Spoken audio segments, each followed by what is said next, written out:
Hey there guys, welcome to Tech Engineered. Today we're going to be doing a review of the 2017 HP Stream laptop, so let's get started.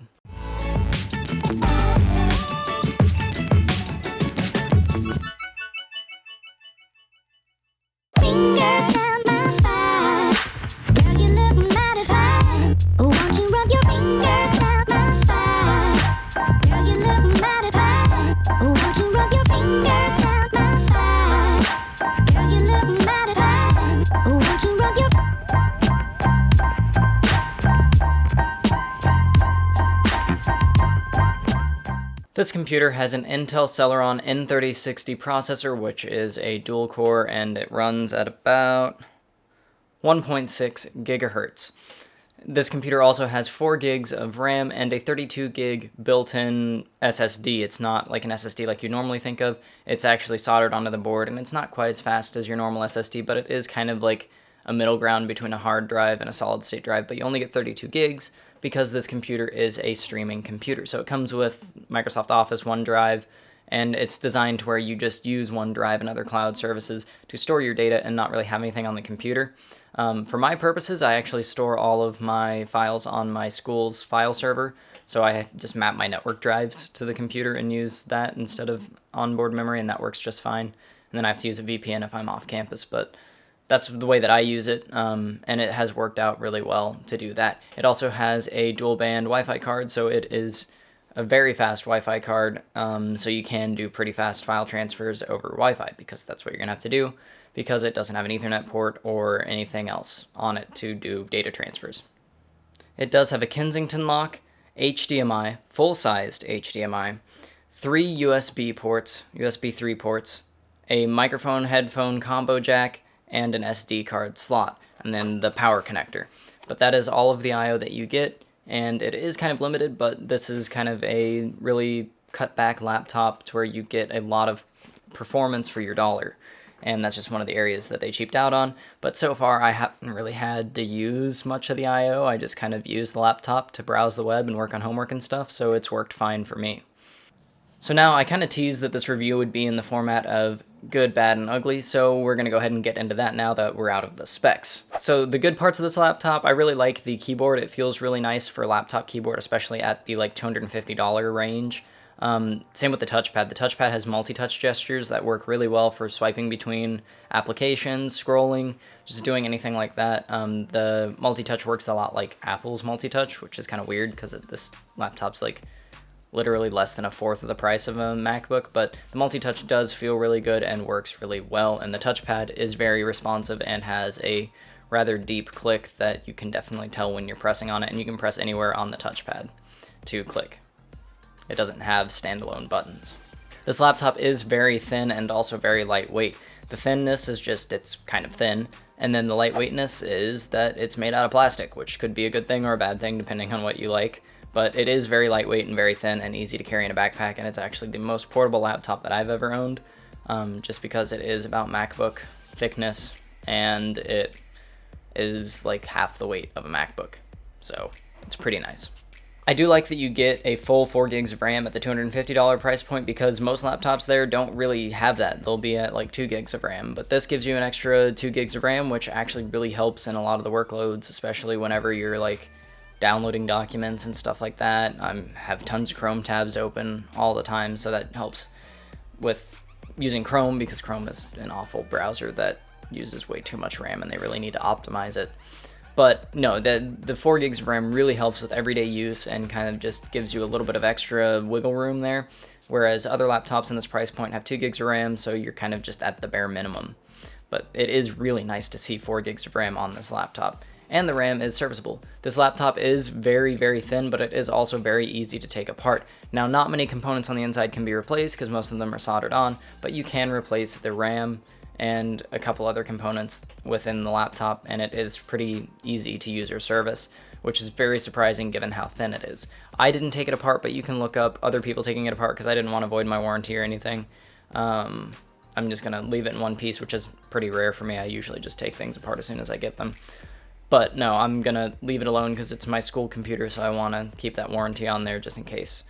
Now, with my computer that I built, I mean, I take it apart all the time. So Another great feature is a full-sized HDMI port. Not a lot of laptops in this price range have those. They'll have like micros, or they'll have like a mini display port, maybe, not really, because that's kind of a more expensive port to include on the laptop. But no, it has a full-size HDMI, which is very nice for hooking it up to a TV or something. And of course it runs a full copy of Windows 10, so you get all the cool project buttons and stuff on it to switch between like projecting to the TV or to both screens or dual screen. So that is a really nice feature to have that full-size HDMI, so you don't have to bring your own HDMI cable because nobody has micro HDMIs. You can just use the HDMI cable wherever you're going and be good to go. Now let's get into the bad. The first thing that I would criticize about this laptop is I think it needs to have more storage options. They should have made a couple more like models of it, maybe one with like 64 gigs of internal memory, because the 32 gigs is very constraining, because after I got Office loaded onto it, the Pro Plus suite, so every single Office program there is, and the OS of course takes up space. After all of that stuff, I had basically 10 gigs left to store local files that I would definitely need on there and not on the cloud. And also, just if I need more programs in the future, I only have 10 gigs left. So a 64 gig model would have, like, I think been perfect for me, because 32 gigs is kind of constraining, but I think they should have made more models so that people might be able to bump up the internal memory just a little bit. And I don't think that would have been that expensive to do, and I think a lot of people would have really appreciated that. The next criticism is that it needs a matte finish screen. The screen is a glossy screen, so there are a lot of reflections and stuff, and it's just kind of awful to read in the sunlight. I can't sit outside and use the computer just because I can't read the screen if the sun's shining. It has to be a really cloudy day just because everything reflects off the screen. So a matte finish screen would have been really, really nice. The next criticism is that it needs a little bit beefier of a CPU. I don't really think it needs more cores. I think the dual core Celeron is pretty good, but if they could fit a little bit more cooling in the inside of the computer and be able to bump up that clock speed, I think that would really help in everyday tasks and give the computer a little bit more zip. Next, the ports are only on the left side, and then the power is on the right side. So that doesn't really like give you good options. I think you should spread out the USB ports throughout the device so that you don't like have to like plug in like a cable that wraps all the way around the computer. You can just kind of plug in, having really short cable runs if you're plugging it into a lot of stuff.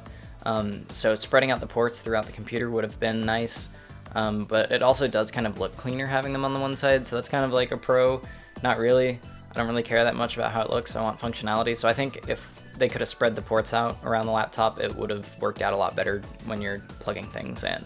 It would have given you more options. The power connector also needs to be sturdier, and it just kind of feels flimsy. I'm like afraid that I'm gonna break it off whenever I plug it in, because it's a little connector, because this laptop doesn't require that much power, and it's kind of dinky. I mean, it doesn't stick in there very well, and that power connector really could be improved upon and made a little bit sturdier, because yeah, I am afraid that I'm gonna like bump the edge and snap the connector off inside the laptop, because it is very small and needs to be more well built. Another thing about the screen needs to be brighter. It is a very dim screen.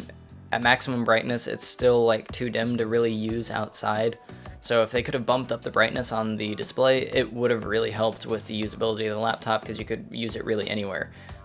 If I'm outside, I have to make sure that I'm like in the shade or someplace to use the laptop. I can't just pull it out and check my email real quick on a bench or something like that while I'm on campus.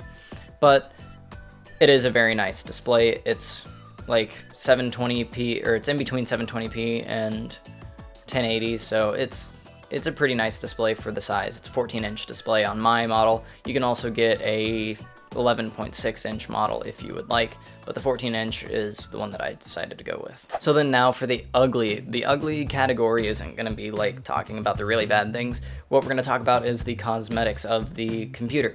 And I think this computer is a pretty nice looking computer. The one thing that I would change is the back of the computer has a bunch of ridges in it, and it's kind of like a cool design, but it doesn't, I don't know, it doesn't seem that good.